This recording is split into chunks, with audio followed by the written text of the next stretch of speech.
Hey, peace and blessings to you. My name is Jere B. I am the entree musician, and so are you. Welcome to the third episode of our series, Milestones and Steps Ahead. You may have noticed that we have been intermittently planting these episodes alongside our regularly scheduled interviews. Although I had originally intended for this to be a series which ran concurrent and sequentially, and eventually it may morph or conclude this way, but for now, this is the way we're going to do it. We're just going to go with the current flow. But this series documents the process of three of my compositions being completely remixed and mastered in Dolby Atmos by my newfound friends in Katy, Texas, Dave Ehninger and Danny Jones from Across the Road Productions. They are excellent, excellent guys. And what we're going to do is highlight the progression of my prepping the tracks, learn a little about the process of their reconstruction in the Atmos format, and provide you a behind-the-scenes look at what's going on under the hood at Across the Road. The undercurrent of this episode and the immediate episode to follow in this series are stories behind the songs. I thought it was important to include what events inspired these songs and, who the personnel were, how the original production came about, in addition to their place in this new technical frontier and my heart for these songs in the future. As I began in the last episode with the focus on Incipients, which was a tune I began writing in 1983 and was finally released for the first time on SounDoctrine's Perseverance CD in early 2002, well, today's topic focuses on the second tune, which is just as personal to me as Incipients and in many ways continues to chronicle my life, especially within these last 28 years. This song is called Marriage, and I wrote it for my beautiful wife, Lori Lynette. This tune, Marriage, features the talents of some of the best unsung heroes in music. I mean that with all my heart, as well as how and why their instruments became actual characters in the song. I'm going to explain all of this in a few minutes, but you should first understand the link between the two songs, Marriage and Incipients. Firstly, both were released by SounDoctrine. SounDoctrine, of course, which is a jazz fusion band I've been blessed to serve from 2002 until our hiatus began in 2019. Marriage was released in October of 2010 on our Inspire project. Yet, the song harkened back to the days where I was not a married man, I was single. In fact, Marriage, the song, began when I was a junior in high school around 1992. Now, as a side note, I'm recording this segment on September 10th, 2023, and since Friday, September 8th, I've been in celebration with our class reunion, our 40th year reunion. That's right, I said it, 40, South High School Warriors of Youngstown, Ohio, class of 1983. It's been an absolute pleasure to seeing so many of my former classmates. I haven't seen many of them in decades. And, we've just been talking about how life has changed us all. So right now, I'm a walking stick of memories. I'm just like full of nostalgia. But at the same time, I got to tell you, I'm wondering where the heck did all the time go? I know I've gotten more gray than I were before, but, I feel like, wow, time has really flown. But here I am back in 1982. I'm a junior at South High School. I'm in the lunch cafeteria, sitting across the table from one of my brothers, bassist Chris Rhodes, and I introduced you to Chris in the last episode. So go back and check that out. And by the way, I do have a separate podcast interview with Chris about all of the wonderful musical things that he does and has been doing since high school. So I'll share that link in the show notes as well. But Chris was a senior then at South, and as I said, I was a junior. I was in 11th grade, and a mutual friend of ours, Carol Christian, she approached us about her choir at the Price Memorial AME Zion Church needing a drummer and a bassist for their spring concert, which was approaching. Now, there are a couple of things right off the bat that are peculiar about Carol's request. First of all, Price Memorial, again, is a Methodist church, right? Which meant back in 1982, especially in Youngstown, Ohio, there was no such thing as drums or a bass guitar in a Methodist church. Now, perhaps in Methodist churches in the South, they may have been more permissible. However, in Youngstown, Ohio, you can absolutely forget about it. If it said Methodist church or Lutheran church, even Presbyterian church, at that time, no drums. So Carol must have recognized those peculiar looks on our faces. She quickly began explaining that this was their youth choir, the chancel choir as they called it, and this was a one-time special event. Since Chris and I had been playing music together since the 5th and 6th grade, we had become members now as teenagers in the traveling singing quartet playing bass and drums for them respectively. They were called the Gospel Flames of Warren, Ohio. And I'll have to tell you about that group one day. And we knew we would be tight enough to fit into any type of configuration, choir or otherwise. And so we agreed to do it. We showed up for the rehearsal, and some of the members of the choir seemed to us as peculiar as we must have looked and sounded to them, because for many of them, this was an absolute first that any other instrument beside the organ or piano would be ever be in that building, So speaking of which, the organist and the pianist, they were the most excited of everyone there because they finally were able to put a groove to their hymns. They introduced themselves as the Harge Brothers, Clarence on piano, Glenn on the organ. And Chris and I found out very, very soon that these brothers were extraordinary musicians and were intense jazz lovers as we were. In fact, in subsequent years, Clarence provided piano and synth on some of my earliest recordings. And although I don't get to see them much or talk to them, we still keep in touch from time to time on social media and otherwise. I consider them, and we consider ourselves, to be friends to this day. Now back to these concert rehearsals, okay? I finally set my drums up. I have them in place. And little did I know that standing just 3 feet away from me in the alto section was my forever. Now, to be crystal clear, I had absolutely no designs on her at that time, nor did she me. It wasn't love at first sight or anything like that.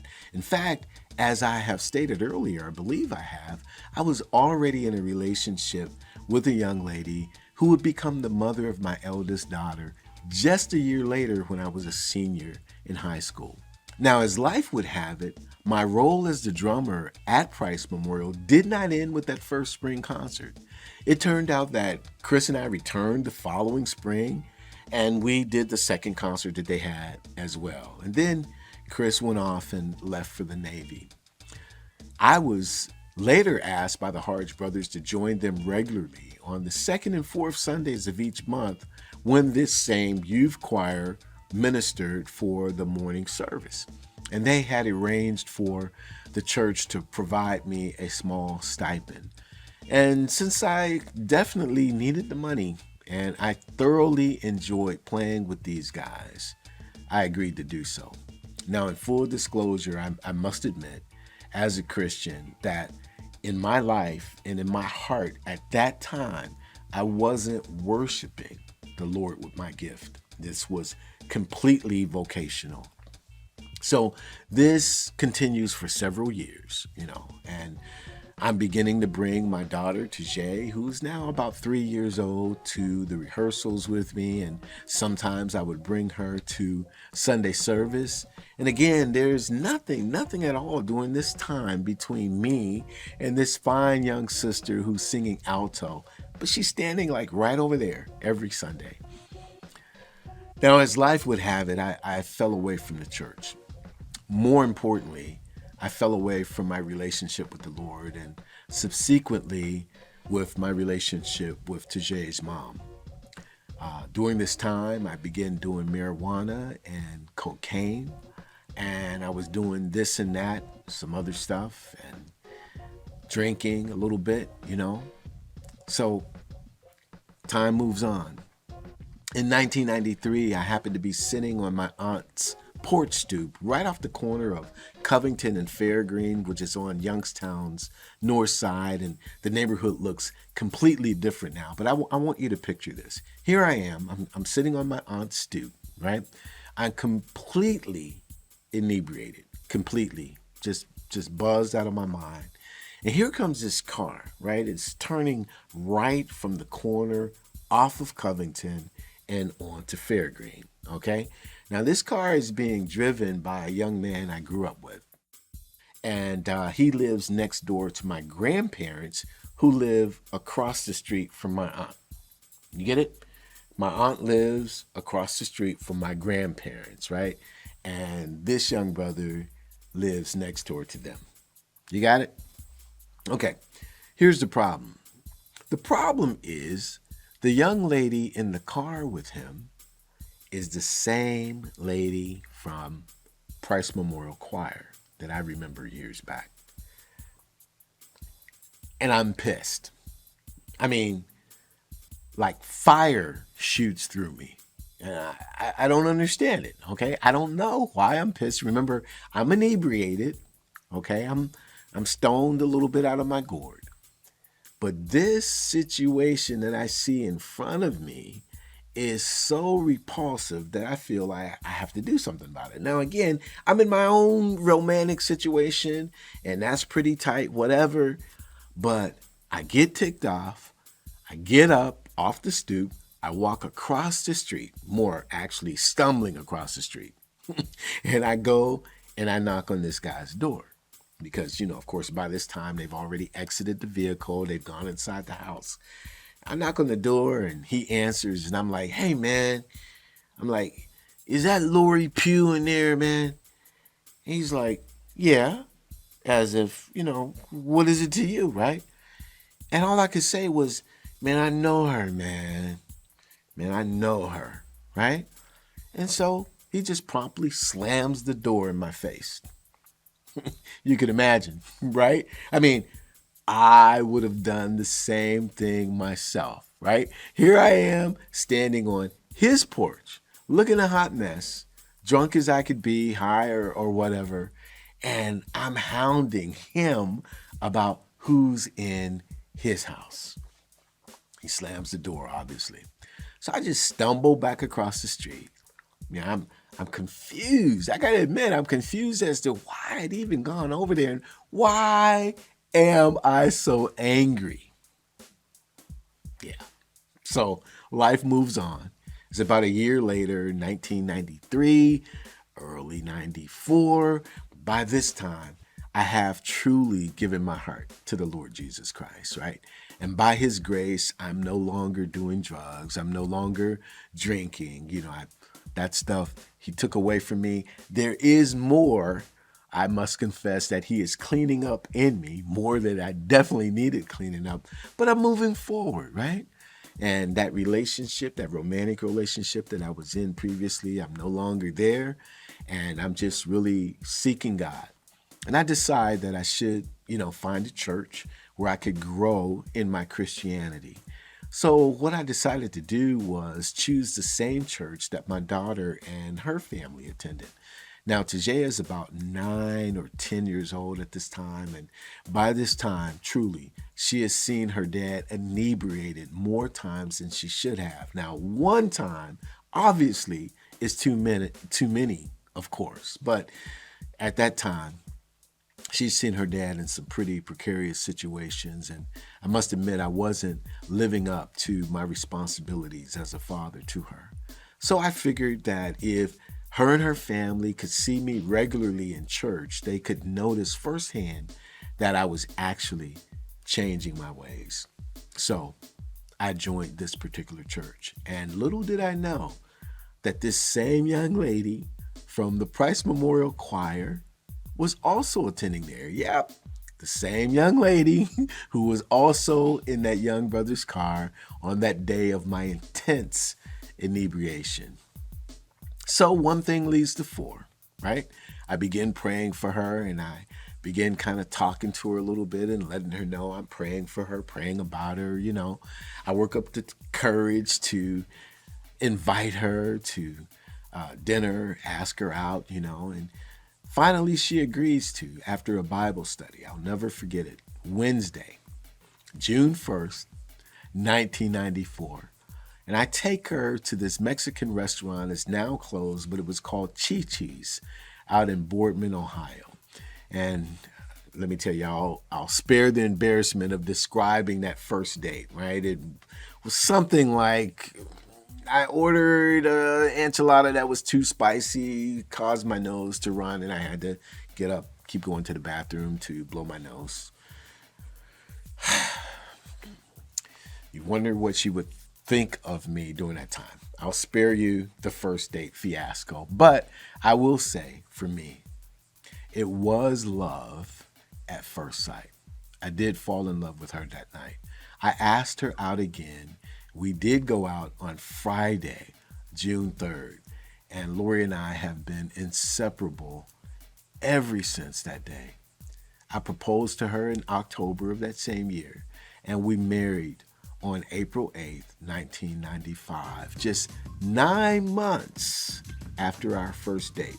As you can see, I was absolutely determined not to let this lady get away from me. And so this has been 28 years of a golden, honest, transparent marriage, of course. Has all the bells and whistles of disillusionment, frustration, anger, confusion, right? As any marriage, but is mixed with a passionate, solid love and complete respect for each other. Our marriage is based on our faith in Christ and fidelity and integrity and open communication. If I had this to do all over again, I would do it twice. Lori and I are best of friends. Our love has grown, and man, we're just jumping forward by leaps and bounds, and there is no other woman on the planet whom I desire over Lori. I could go on, but I'm telling you, I'm in love with my wife. So I wrote this song, Marriage, for her. I wrote it about her, and it's to be a testament of our enduring love. Over the years, raising our kids and growing old together, which we are doing. Yeah, we're empty nesters now, which every marriage, I think, in my perspective, should aspire to be. Now, we both have come from broken homes, and we vowed that our children would never experience this. Although we brought my eldest daughter, Jere, into our home when she was about 11 years old, and even though we were technically a blended family, spiritually and emotionally, we were one. We were whole. And so, again, our marriage being based on Father God, His Son, Jesus Christ, and the Holy Spirit who strengthened us and kept us a marriage. I wanted the song to kind of reflect that, right? And to have characteristics that represented our marriage. So therefore, what you hear, the saxophone is the husband, the flute is the wife, and the piano flowing through the entire song is Holy Spirit. That's how these instruments are represented. Now, in constructing the song, I was listening to Mint Condition's Spanish Eyes, and so those two repeating chords aroused my curiosity to try to build around that. The bass line came next, then the drums, the top line melody, finally the hook, which kind of cinched it. And at the time of this writing, it was 2009 when I began writing it. We were in our first home on East Judson. Talked about that in the last episode. And although I roughly had the same equipment that I described previously, I had moved on from Cakewalk Pro Audio 9, which I found increasingly cumbersome to my way of writing. I mean, it was a good program, but I found it just to be too lengthy. It seemed to be too many mouse clicks between the initial idea and laying the groove down. First you choose the track, then the instrument, then the input, then the MIDI channel, then the tempo, then the metronome. And by that time, it's like, okay, so what was that groove again? So Phil, my techno gadget brother-in-law, I introduced him in the last episode, Phil the Beat. He had discovered Propeller Head's reason. And at this point, I think they were on version 3, and he turned me on to it, and this is what I had been looking for, right? Now, here's the idea. There's the instrument. Hit the record button and do your thing. And it was just that simple. So I was euphoric. And the one thing that was totally cool to me was they got that rack, and one of the instruments is called Dr. Rex. And yeah, man, you can put like half loops in there. You can put pieces of loops and you can combine them. And, you can come up with totally different drum parts. And you can just construct this hybrid to create this entirely new beat. I still use Dr. Rex today. I do. And I find it fascinating. And sometimes I'll put some things together and I'll record from my Alesis electric kit to just keep that humanity on point. But I got this hybrid. So this one song, Marriage, has about 13 different drum loops flowing through it. And it would be interesting to see how Danny is going to make use of those 11 speakers around him to build this drum kit. I'm really, really eager to hear how that's going to sound. Now, before I dive into the wonderful musicians and present them, they put their heart and soul into this song. Let me just go back to Cakewalk for a quick moment, because even though I composed this song using Reason, I continued to update Cakewalk, which had rebranded into Sonar by 2009. And one advantage that they did have over Reason was their openness to third-party plugins, VST2s at the time. Reason was totally proprietary until around version 8 or 9, I think. So I was using plugins in Sonar. So when I began to fly these tracks in to initiate the mixing, I brought the WAV files into Sonar, and I availed myself to some of the more popular VSTs that were available that I couldn't get in Reason. Just wanted to clarify that. Now, during these mixing sessions, I was working between my home studio and Listen Studios in Girard, Ohio, which was owned by Jerry Thompson, a good friend and brother of mine at the time. And I'm deeply indebted to him for the unprecedented access that he provided me of his studio, which was a great production spot. Did many records at Listen, and Jerry and I wrote several great songs together, so I really appreciate him for that access to his life and the studio. I'm grateful. Now, as to these musicians, you may already remember how I met Cliff Barnes. If not, please listen to the previous episode that we did on Incipients. Cliff was and is a bona fide member of SounDoctrine for life. Hands down. It doesn't matter if he was on the stage with us or couldn't come. It didn't matter whether he could make a recording session or show up on the track or not. He's there, right? And so for the song Marriage, he really allowed Holy Spirit to use him. It's just a beautiful take. And I'm continually delighted in Cliff's organic ability to hear a song one time and then begin laying down with wisdom, emotion, and heart exactly what the songs need without having to explain anything to them whatsoever. It's just like, boom, here it is, done. So he walks in just like he did many, many, many times before. He comes into the room, I play the track, and he says, okay, I arm the track, and he plays his part brilliantly with emotion and sensitivity without even taking his coat off. And after the track is done, he leaves. Cliff is never one to stick around and shoot the breeze, right? He just cuts his track and then he's off to the next session or performance. So what you hear, the piano that you hear, is one take. This is a genuine genius at work. And I'm so grateful to him for it. I listened to the track and I'm like, yo. Now, Cliff had introduced Keith McKelly to me when we were performing in Cleveland and had Keith sit in on the saxophone for a few of the tunes. Monster of a saxophone player right off the bat. I began hiring him immediately to perform alongside Mike Austin, who was our resident sax guy, and we began doing a ton of shows with the two of them actually co-leading the sets. Now, our resident percussionist slash sound man back in 2005, Kim Hines, who has left the planet, may he rest in peace. He was a graduate of the recording workshop in Chillicothe, Ohio. And he got SounDoctrine a guinea pig gig there. And what this means is that we were the band in the studio while the students would practice recording and practice their mixing chops, you know. And when we showed up for the first session, because of Mike Austin's work schedule, Keith McKelly was the one who came in and recorded with us, you know, as we were the guinea pigs. We showed up for the first session, and because of Mike Austin's work schedule, Keith McKelly was the one who came in for the hit. And we recorded, the very first song we recorded was Once Upon a Groove, which was written by my brother-in-law, Phil B.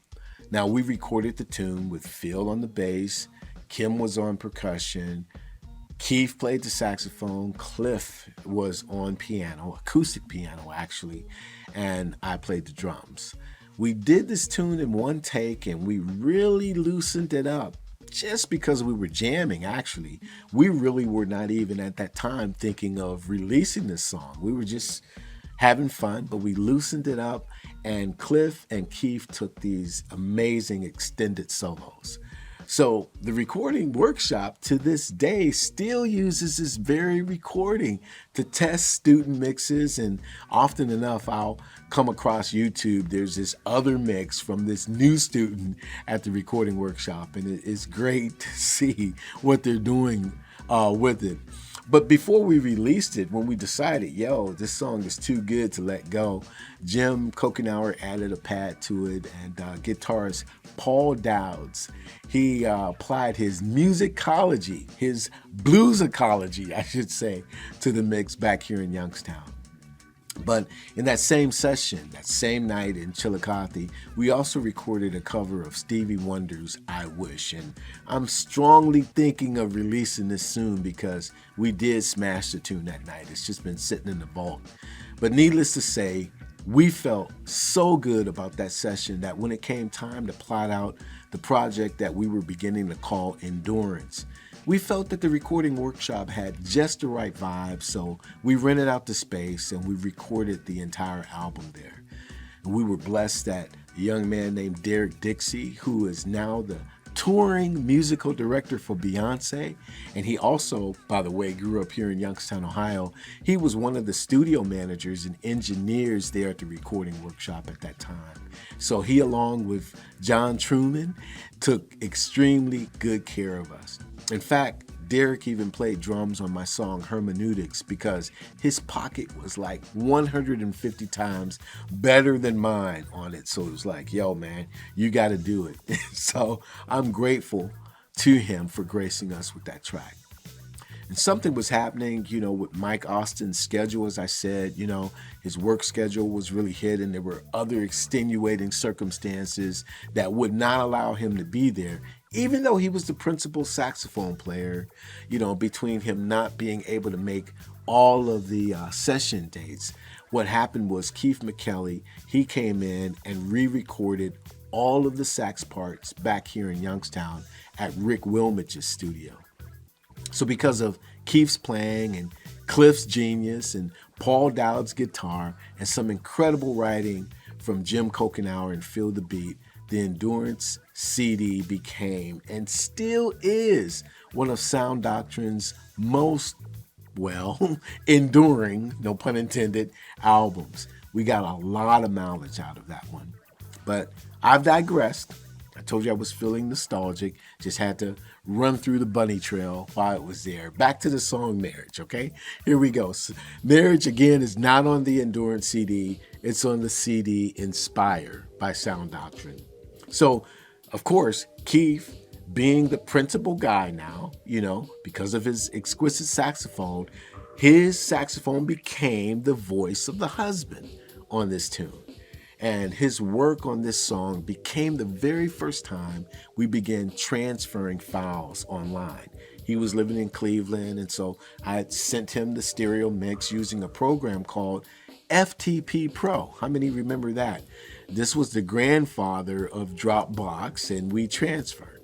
Now, I don't know what Keith's thought process was as he recorded the track because I wasn't with him. I can honestly say that I don't remember sharing with him anything about his part being the husband. I may have mentioned it, but I don't remember it though. He just had the top line, the melody, and the hook, and he sent me back a masterpiece of a take. I mean, he added the right amount of everything needed for the song and more. And Keith and I were performing together in various iterations of SounDoctrine because we began to travel and we would need another supporting band in regions that we went beyond 300 miles from home base because some of the regular guys couldn't do it. And so I'm grateful to have traveled with Keith multiple times to places like Baltimore, Delaware, Virginia, DC, New York, and all throughout Ohio. Currently, Keith is in sunny California. He's recorded with none other than legends like Bob James and is currently with Larry Dunn of Earth, Wind & Fire. I'm extremely grateful for his contribution to SounDoctrine music. Keith, peace and blessings to you, brother. In fact, it was during our excursion to the Capitol Jazz Fest Challenge in 2006 where we first met the fireball flautist that is Reagan Whiteside. We were in a competitive musical segment of the famous Jazz Fest. The judges included Kirk Whalum, Gerald Albright, Bob James, and other notables. So, SounDoctrine, we did all we knew how to set fire to the entire stage. And we left it pretty smoking. If I can confess this truthfully without boasting. But Reagan and her crew came to the stage with that tenacity that said she was not going to be denied. And I remember there were several other acts that smoked a hole in the stage also, but there was no one there who was a match for Reagan and her crew. Now, SounDoctrine came in third, respectfully. That was respectable, but Reagan was number one. So the first thing I did when I got back to Ohio was I made a big deal about her and her music, and we linked to her website to ours, and, we began to try to introduce our fan base to her because, she was fired. Now, in the meantime, behind the scenes, Kim Hines, who had gone out on the road with Bob Baldwin and Marion Meadows, was turning Bob on to our music.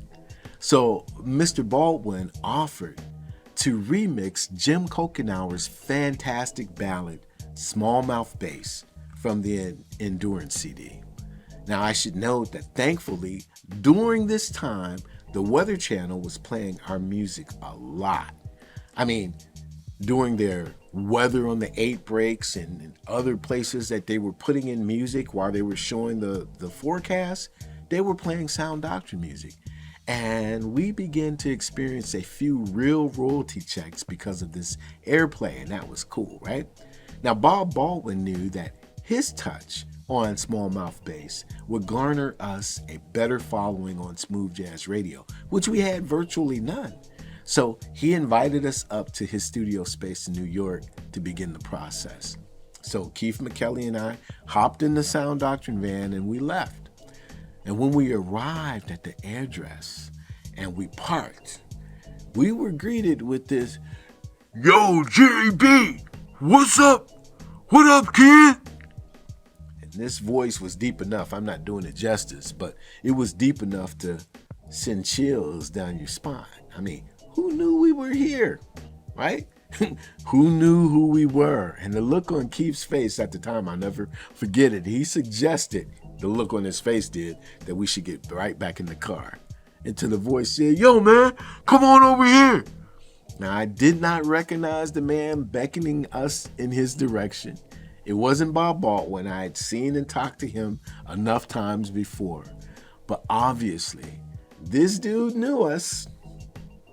And obviously, he was expecting us. So as we walked closer, began to kind of like say, well, this brother looks familiar, you know, and I'm sure he's looking at the look on my face and he's going, yo, man, Jerry, this is Dennis. Again, I'm not going to try to do his voice again. Nice, deep, baritone voice.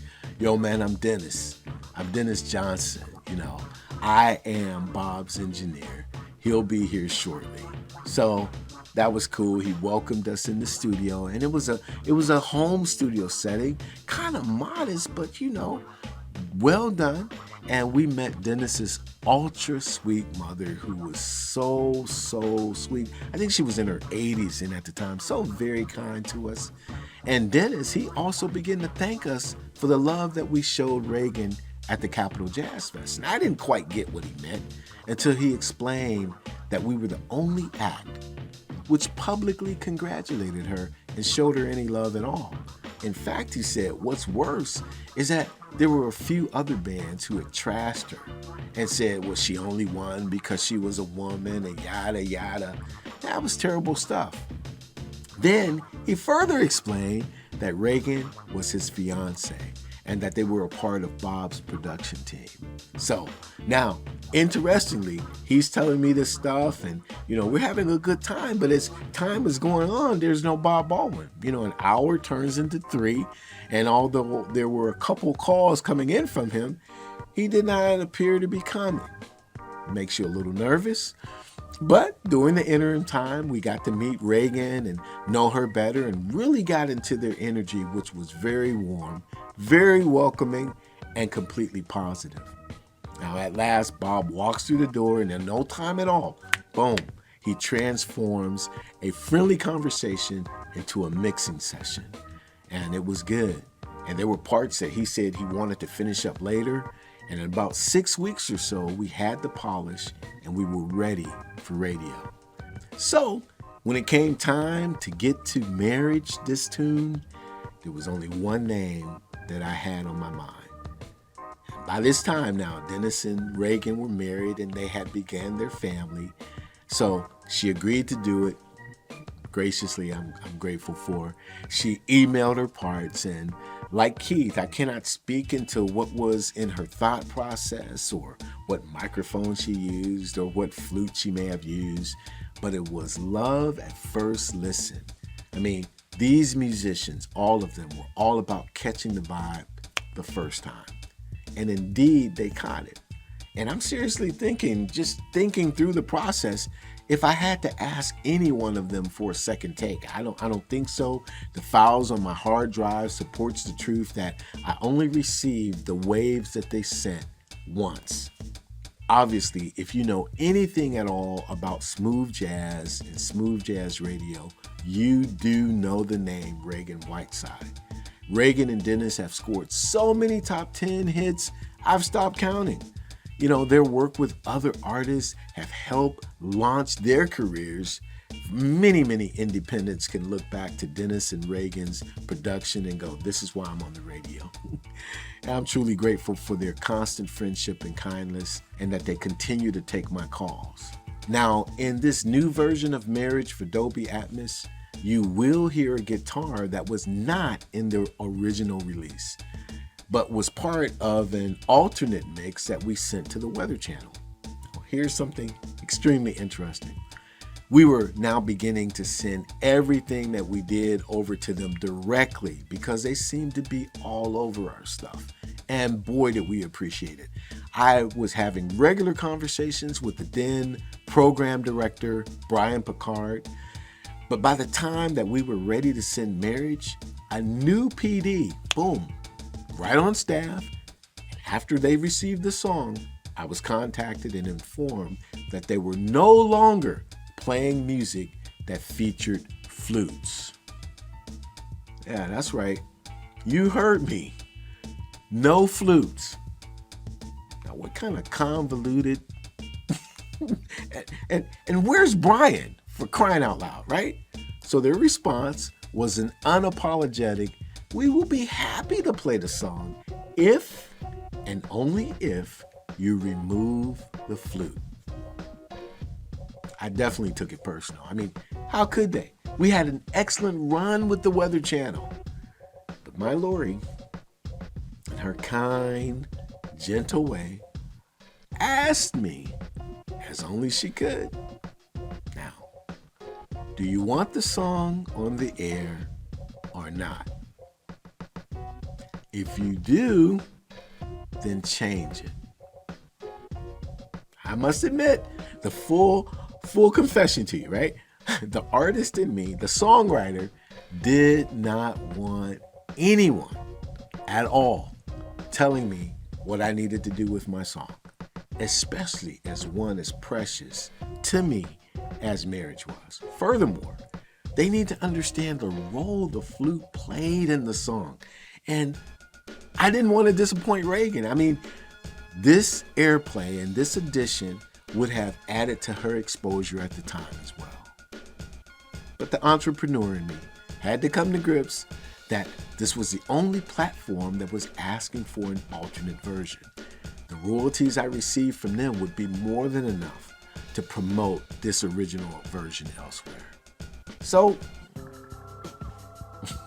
I called one of my favorite friends and musicians, Pastor Angel Lopez, an excellent multi-instrumentalist who can pretty much provide you with anything you want in very short order. I called Angel and I'm like, yo, I explained my dilemma. I explained the character that the guitar needed to play. And he's like, yo, man, Jerry, no problem. I got you. And within 72 hours, the guitar was now the one wearing the wedding dress. So we quickly mixed and mastered and sent the song to the Weather Channel. And as promised, I mean, they included it in their rotation, no hesitation, no nothing. It was just like, boom. But I had that version and I never released it publicly. So since Angel has always been so quick to come to my assistance, when this opportunity presented itself, I wanted to make sure that his contribution was a part of the entire story. So we mixed it in there. And again, I'm eager to hear how he stands alongside what the flute is doing, you know. Now, rounding out the mix is Chris Rhodes again on piccolo bass. And I must admit that I almost forgot that Chris played on this cut. Really, it's not until you hear that last stanza and you can hear him step up into the spotlight a little bit because his groove is so tight.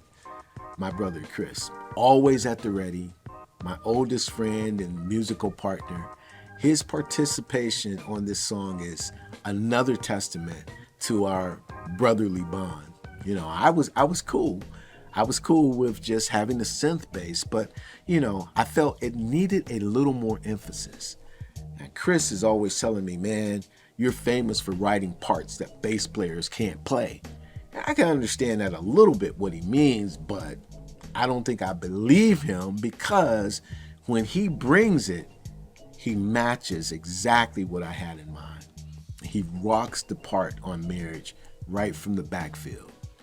So, Chris, you know it. I'm grateful for your contribution, brother. Thank you very much. When we began promoting it, we made an appearance on Cleveland's Fox Channel 8 TV News. This is where you got to get up at 2 a.m. and be ready to perform at 4:30. You understand what I mean?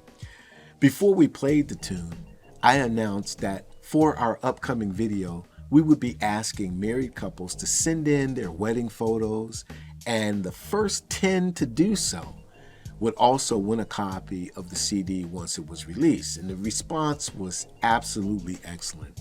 We received far more photos than we could use in the video.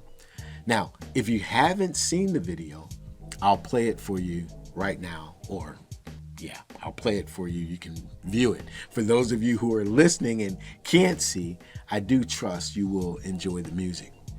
The video features shots of wonderful wedding photos which were sent in to us, while it weaves through the footage of Lori and I, our wedding, and the birth of our children, and some family milestones, including Tajay's high school graduation and her entering college, and just those special memories that life offers a solid marriage. So it's my honor to play it for you now. This is Marriage.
Well, thank you again for being a part of this journey we're taking with Dave Ehninger and Danny Jones from Across the Road Productions. This song, of course, will be featured in the Dolby Atmos project. And next time that we come to you, we'll be talking about our third song, which is Obfuscating Euphemisms. And then we'll get into the nuts and bolts of the whole Dolby Atmos experience and check in with Dave and Danny on their end. And this really is a labor of love. Again, the Entre Musician, we usually just settle in on our interview processes and offer, some resources and hopefully advice to help. But I'm being a little bit more personal with this series, and I thank you for joining us and coming along. If you haven't already done so, please subscribe to this channel. Please like it. Please share it. Please tell 12 people you know and 15 people you don't that you get down with the Entre Musician. We're continuing to grow organically, and I love it. I love it. I appreciate you, and I thank you for hanging out with us. My name is Jere B. I am the Entre Musician, but you know what's most important? And that is, so are you. We will absolutely see you again next time.